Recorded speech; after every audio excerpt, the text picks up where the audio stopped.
Sir Jai Hind. Brigadier Sharadendu sir Jai Hind, बहुत बहुत शुक्रिया समय देने के लिए। Thank you sir. Jai Hind Rajesh, it is always pleasure to be with you on your channel and it is my privilege. And आप जो हमेशा जो टॉपिक पिक करते हैं वो काबिल तारीफ होता है। तो चलिए देखते हैं आज आप किस विषय पे चर्चा करते हैं। सर मैंने और आपने असम राइफल को एक वीडियो बनाया था, चर्चा की थी असम राइफल पर। बहुत सारे लोगों ने इस वीडियो को पसंद किया। बहुत मेरे जो जितने भी यूट्यूब के वीडियो हैं, शायद सबसे ज्यादा रीच आपके और मेरी उस डिस्कशन की है। तो उसमें उसमें कई लोगों ने पूछा सर से कि पूछो, मुझसे कहा कि शरदेंदु सर से पूछो कि अब क्योंकि अग्निवीर स्कीम आ गई है तो इंडियन आर्मी में जाना सही है या फिर हम असम राइफल में जाएं, क्योंकि अभी इनरोलमेंट हो रही है, असम राइफल की भर्तियां निकली हुई हैं, तो किसकी तरफ जाना सही है। तो मैंने सोचा कि सर से एक बार फिर बैठता हूं और बातचीत करता हूं और समझने की कोशिश करते हैं कि यंगस्टर के लिए इस वक्त क्या सही है। क्या वो असम राइफल को चूज करें या फिर इंडियन आर्मी को चूज करें। सर फर्स्ट देखिए, मैं इसको एक अलग तरीके से देखता हूँ। देखिए, हर एक का इंडिविजुअल बेंट ऑफ माइंड होता है। आप किस तरीके की सर्विस करना चाहते हैं, आपके फिजिकल फिटनेस का क्या स्टैंडर्ड है, आपने कितनी पढ़ाई और कितनी अच्छे से की है और कैसी चीजों में आप तारतम्य कर लेते हैं। लेकिन एज ए यंगस्टर अगर आप नौकरी करना चाहते हैं आर्म फोर्सेस की, तो सारी सेनाएं, सारे सशस्त्र बल जो यूनिफॉर्म सर्विसेज हैं उसमें बड़ा मार्जिनल डिफरेंस है। तो मेरा आपको सजेशन यही होगा कि फर्स्ट अपॉर्चुनिटी में आपको जो सर्विस जिसमें आपका सिलेक्शन हो जाता है आप उसको ज्वाइन कर लें। शुरुआत करें आप भारतीय सेना से। लेकिन अगर वहां नहीं होता है, किसी कारण आप दौड़ में नहीं आ पाते हैं या मेरिट में नहीं आ पाते हैं, तो आप गिव अप ना करें, आप कोशिश कर सकते हैं। देखिए, भारतीय सेना में भर्ती होने के लिए आपको 17.5 से 21 साल तक में आपको भर्ती होना पड़ेगा। अगर आप ये अपॉर्चुनिटी ले लेते हैं और कहीं आपका रिक्रूटमेंट असम राइफल में हो जाता है, तो वो भी उतना ही खूबसूरत, उतनी ही बेहतरीन ऑर्गेनाइजेशन है, या कोई भी सेंट्रल आर्म पुलिस फोर्सेस में होता है तो आप उसमें जरूर चले जाएं। अब आते हैं बात की क्या आपका माइंड मेकअप है। देखिए, फौज में आने का सबसे बड़ा एडवांटेज ये होता है कि आप एक बटालियन में जाते हैं और एक बटालियन और जो रेजिमेंट का वो हिस्सा होती है उसके इथोस एंड ट्रेडिशन होते हैं, आप उसी के तहत काम करते हैं। लेकिन अगर आप असम राइफल में जाते हैं तो आपका एक्सपोजर अलग किस्म का होता है, आपकी लेंथ ऑफ सर्विस ज्यादा होती है, आपके जो अकाउंटिंग प्रोसीजर है वो डिफरेंट होते हैं। लेकिन सोल्जरिंग हर जगह सेम है। हर जगह आपको मुश्किलों से लड़ना होगा, हर जगह आपको लॉ एंड ऑर्डर एस्टैब्लिश करने की जरूरत पड़ेगी, हर जगह आपको फिजिकली और मेंटली अलर्ट रहना पड़ेगा। तो लिहाजा मेरा आपको सजेशन तो यही होगा कि जो भी सेवाएं में आपका सिलेक्शन हो जाता है, चाहे आर्मी में या बीएसएफ में या आईटीबीपी में या सीआईएसएफ में या आपका असम राइफल में, तो आप उसको जरूर ज्वाइन करें। बहुत ही मार्जिनल डिफरेंस है। आप ऐसा ना करें कि आर्मी के चक्कर में आप बाकी सर्विसेज को मिस कर दें या बाकी सर्विसेज में जाने के चक्कर में आप आर्मी को मिस कर दें। तो ऐसा ना करें, आप अपनी तैयारी रखें, फिजिकली फिट रहें। अच्छा, देखिए, तमाम तरीके के रिटन एग्जाम भी होते हैं, मेरिट भी होता है, मेडिकल भी होता है। इन सब पे आप अगर ध्यान देंगे तो आपको एक अच्छी अपॉर्चुनिटी मिलती। इस चक्कर में ना पड़े कि आर्मी अच्छी है कि असम राइफल अच्छा है, आपको जहां मिलता है वहां जरूर जाए। एक पॉइंट और, क्योंकि व्यूअर्स ने एक पॉइंट और दिया है कि अग्निवीर स्कीम आ गई है, सर बोला। अब अगर हम आर्मी की तरफ सोच रहे हैं तो हम अग्निवीर की तरफ हमें सोचना पड़ रहा है। हो सकता है जो 75% निकले उसमें 4 साल बाद हमें भी बाहर निकाल दिया जाए। लेकिन दूसरी तरफ अगर हम असम राइफल की तरफ देख रहे हैं तो हम ये देख रहे हैं कि 50 इयर्स तक हमारे को एक सरकारी नौकरी मिल रही है। तो वो कह रहे हैं कि फिर हम इस तरफ चूज करें। फिर दूसरी तरफ उनके दिमाग में युवाओं के आ रहा है कि यहाँ पर एनपीएस के तहत आपको पेंशन मिलेगी या यूपीएस के तहत पेंशन मिलेगी। लेकिन दूसरी तरफ अगर आप आर्मी में चले गए, अग्निवीर में आप 25% में आगे जो परमानेंट हो गए, तो आपको ओपीएस के तहत पेंशन मिलेगी।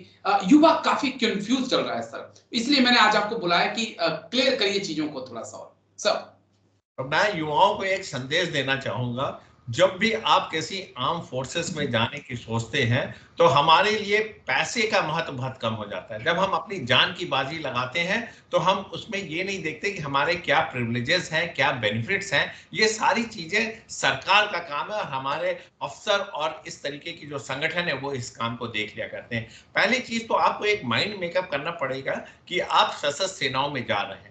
पैसा सेकेंडरी हो जाता है। लेकिन आपने ठीक कहा कि एक स्टेज पे आके इसकी इंपॉर्टेंस बनती है, और आज के जो युवा है वो जागरूक है, तो उनको देखना पड़ेगा। अगर आपको अपने ऊपर भरोसा है, अगर आप चाहते हैं कि आपने बहुत अच्छी ट्रेनिंग की, आपका फिजिकल फिटनेस हाई स्टैंडर्ड का, आप अलर्ट है, रोबस्ट है, डिसिप्लिन है, डेडिकेशन है, तो आप भारतीय सेना में जाइए और 99% आप टॉप 25% में आ जाएंगे। और आज की डेट में देखिए अग्निवीर को भी रिवाइज करने की बात चल रही है। हो सकता है जब तक आप 4 साल की सर्विस करें ये परसेंटेज बढ़ा के 50% कर दिया जाए, हो सकता है लेंथ ऑफ सर्विस आपकी बढ़ा दी जाए, तो वो भी अंडर रिव्यू चल रहा है। लेकिन नॉट विथस्टैंडिंग दैट, आप अग्निवीर में अगर जाते हैं तो उसमें कोई नुकसान नहीं है, उसके बेनिफिट्स हैं। अगर 4 साल बाद आप बाहर भी आते हैं तो आपको एक लमसम अमाउंट मिलता है और आपकी जॉब गारंटी है।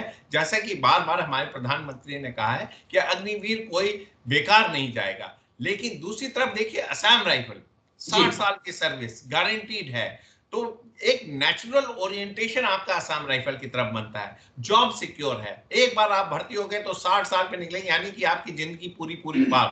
और जहां तक पेंशन का देखिए सवाल है, एनपीएस एक बुरी स्कीम नहीं है, उसमें आधा कुछ आप कंट्रीब्यूट करते हैं, कुछ इंटरेस्ट एक्यूमुलेट होता है, कुछ सरकार उसमें कंट्रीब्यूट करती है, तो अल्टीमेटली एक अच्छी पेंशन योजना है। और अगर आप इसकी शुरुआत जिस दिन आप भर्ती होते हैं उस दिन से कर लेते हैं तो it is as good as getting the regular pension. तो आप उस चीज को ज्यादा ध्यान ना दें।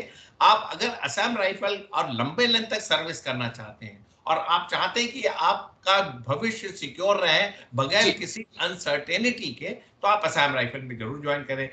Central arm police forces join करिए, वो 60 साल तक, ये बहुत बड़ा एडवांटेज है। सेना का सबसे बड़ा डिसएडवांटेज तो नहीं कह सकते, लेकिन जो रिक्वायरमेंट है वो 35 साल में जवान रिटायर होकर घर आ जाता है, उसको सेकंड करियर की जरूरत पड़ती ही पड़ती है। और अग्निवीर तो हो सकता है 75% में अगर आप आ जाए तो आपको 4 साल में बाहर आना पड़ेगा।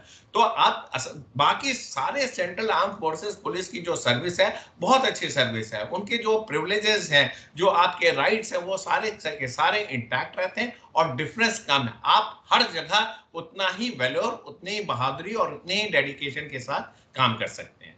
एक पॉइंट और सर, क्योंकि आपने बड़ी बारीकी से समझाया, लेकिन मुझे लगा कि जो युवा है उसके दोनों हाथों में लड्डू हो सकता है कि आप अग्निवीर बनने की सोचिए, अग्निवीर बनिए, पहले वहां पर 4 साल नौकरी करिए, 13-14 लाख रुपया लीजिए, और उसके बाद असम राइफल भी आपको 10% कोटा दे रहा है, आप वहां पे भी ज्वाइन कर सकते हैं और वहां पर आप 58 ईयर्स तक सर्व करिए। यानी कि दोनों हाथों में लड्डू हैं। ये इस एंगल से भी सोचा जा सकता है सर। बिल्कुल राजेश जी, आपने बिल्कुल सही बताया। और ये जिस तरीके की आज की डेट में सेंट्रल गवर्नमेंट की पॉलिसी है, कोई अग्निवीर अनएम्प्लॉयड नहीं रहेगा, और तमाम ऐसे organisation specially central arm forces police, ये इसमें आपका रिजर्वेशन है, तो आपको एक ऑल्टरनेटिव कैरियर भी मिलता है। आपने फौज की ट्रेनिंग की जिसमें आपने बहुत अपनी फिजिकल फिटनेस, अपनी शूटिंग स्किल को इंप्रूव किया। अगर आपका 25% में नंबर नहीं आया तो आप असम राइफल ज्वाइन कर लीजिए, पैरामिलिट्री फोर्सेस ज्वाइन कर लीजिए, कोई भी आप ऑर्गेनाइजेशन ज्वाइन कर सकते हैं, इवन आप सिविल में भी जाके नौकरी कर सकते हैं। तो एक एडवांटेज तो है ही, आपको दोनों तरफ से एक बड़ा लमसम अमाउंट भी मिल जाता है, सर्विस भी कर लिया, अर्ली इंडक्शन भी हो गया और साथ में 60 साल की नौकरी भी कर ली। तो ये एक ब्यूटीफुल स्कीम है। लेकिन आज की डेट में जो 10% का रिस्ट्रिक्शन लगा दे रहे हैं, इसकी वजह से भी आपका सिलेक्शन में हो सकता है कुछ रुकावटें आए। लेकिन आप एक ओपन कैटेगरी में भी जा सकते हैं, आपका एज रिलैक्सेशन होगा, एक 10% की एक जो सीमित आपका रिजर्वेशन है उसमें आप डिफरेंटली, आपको एडवांटेज है। तो आप अपने ऑप्शंस को ओपन रखें। इसी वजह से तमाम लोग कह रहे हैं कि अग्निवीर एक अच्छी स्कीम है, लेकिन उस इंडिविजुअल के लिए जो 4 साल बाद छोड़ के बाहर आ जाता है, सेना में अगर वो लंबे समय तक काम करता है तो उसके लिए बहुत एडवांटेज की बात है और सेना के लिए भी ये अच्छी बात है। तो राजेश जी आपने बिल्कुल सही बोला, दोनों जगह से दोनों हाथ में वो लड्डू ले सकता है। 4 साल की ट्रेनिंग किया, 10 लाख रुपए भी लिए और बाहर आके आपने असम राइफल भी ज्वाइन कर ली और 60 साल तक नौकरी की, तो इससे खूबसूरत चीज नहीं हो सकती। 35 साल से ऊपर वालों फौजियों को होती जो 17 साल नौकरी करके आए हैं, तो शायद मैं भी अभी तक ट्राई कर लेता एक बार असम राइफल में जाने की। अब मैं 2-3 पॉइंट और सर आपसे समझना चाहूंगा। ये जो मेरे दर्शक हैं उनकी टिप्पणियां हैं, थोड़ी तर्क टिप्पणियां हैं, आई होप आप नाराज नहीं होंगे, लेकिन कई सवाल ऐसे होते हैं जिनका जवाब तलाशना बहुत जरूरी होता है। एक उनकी टिप्पणी ये है कि आर्मी का ही काम हम करते हैं, आरआर जो काम इस वक्त जम्मू कश्मीर में कर रही है, आतंकियों का सफाया कर रही है, जो कुछ कर रही है वही काम असम राइफल जो है नॉर्थ ईस्ट में कर रही है। वहां पर बोला उनको एमएसपी मिलती है और यहाँ पर हमारे एमएसपी के नाम पर हाथ खाली रहते हैं। ये एक बड़ी नाराजगी जताई है सर कि काम एक है, ड्यूटी एक है, मिलिटेंसी के खिलाफ हम भी हैं। इवन तक जम्मू कश्मीर में भी कहा कि हम वहां पे भी लड़ रहे हैं, तो वहां पे एमएसपी मिल रही है, जवानों को बढ़कर मिलती है, बल्कि सीआई ऑपरेशंस का अलग अलाउंस होता है जब कोई यूनिट जाती है, लेकिन बोला हमारे लिए ऐसा कुछ नहीं है। देखिए, आपने बिल्कुल सही बोला। आज की डेट में एक सोल्जर जो असम राइफल में नौकरी कर रहा है वो अपना कंपैरिजन भारतीय सेना के सोल्जर से करता है। स्वाभाविक सी चीज है, इंटरनेट का जमाना है, इंफॉर्मेशन हर जगह मिल रही है और इस तरीके का उसकी जो डिमांड है काफी हद तक जायज है। लेकिन उसको एक चीज और ध्यान में रखना होगा, भारतीय सेना के जवानों की जो सुविधाएं हैं वह 17 साल के बाद पेंशन चला जाता है, 20 साल के बाद पेंशन चला जाता है, उसके प्रमोशन रिस्ट्रिक्टेड होते हैं, उसका सर्विस लेंथ कम होता है। इस वजह से उसको तमाम तरीके की सहूलियतें दी जाती है। अगर आप सारे के सारे वही पैरामीटर असम राइफल में भी लगाएंगे तो हमको लगता है कहीं ना कहीं आपका एक डिसएडवांटेज हो जाता है, क्योंकि आपका सर्विस लेंथ ड्रास्टिकली कम हो जाएगा। आप 35 या 38 साल की उम्र में पेंशन जाएंगे, बाद के देखिए आपके 22 साल कहां आप कैसे किस हालात में गुजारेंगे ये नहीं कहा जा सकता। और तमाम तरह के आज की डेट में एक्स सर्विसमैन जो जवान जाते हैं उनका यही एक सबसे बड़ा कंप्लेन रहता है कि उनको सूटेबल जॉब बाहर नहीं मिल पाती है, इतना इतना बड़ा पोटेंशियल अनएम्प्लॉयड रह जाता है। लिहाजा अगर असम राइफल एमएसपी चाहती है तो मेरा मानना है कि इसको कंसिडर किया जा सकता है। बात उनकी बिल्कुल जायज है। अगर वो ऑपरेशनली डिप्लॉयड है, ऑपरेशनल एक्शन कर रहे हैं और इस तरीके अपने बैरकों में नहीं है और ग्राउंड पे सीआईसीटी ड्यूटी कर रहे हैं तो डेफिनेटली उनको एमएसपी के एवज में कुछ ना कुछ कंपनसेशन मिलना चाहिए। इसके लिए मिनिस्ट्री ऑफ होम अफेयर को सोचना चाहिए और उनके अलाउंसेस ऐसे होने चाहिए कि उनको ऐसा न लगे कि वो डिप्राइव्ड है। तो मैं आपके माध्यम से ये कहना चाहता हूं कि इनकी आवाज में दम है, जायज है आवाज, उनके लिए एक अलग किस्म का स्पेशल सर्विस अलाउंस आप इंट्रोड्यूस कर सकते हैं जिससे कि उनमें इस तरीके की भावनाएं ना आए। आर्म फोर्सेस में चाहे वो कोई भी हो, अगर सोल्जर के दिमाग में कीड़ा है तो वो अपना 100% आउटपुट नहीं दे सकता है। ये हमारे तमाम तरीके के पॉलिसी मेकर की जिम्मेदारी है कि वो उनकी सारी सहूलियतें, सारे अलाउंसेस को ध्यान रखें और एक तरीके की पैरिटी रखें, ऑपरेशनल रोल में डिफरेंस ना करें। और असम राइफल की अगर ये डिमांड है तो डेफिनेटली उसको मानी जानी चाहिए। आई होप कि ये बात बहुत ऊपर तक पहुंचेगी और इस पर संज्ञान लिया जाएगा। डीजी असम राइफल इस वीडियो को देखें और इन समस्याओं को सुनेंगे और ये जो समस्याएं हैं असम राइफल के जवानों की, खासकर एमएसपी है या हॉस्पिटल की उनको समस्याएं आ रही हैं, उसके ऊपर ध्यान दिया जाएगा, ऐसी हम उम्मीद करते हैं सर। लेकिन शुक्रिया, आपने इतनी बारीकी से इस पहलू को रखा है। Thank you.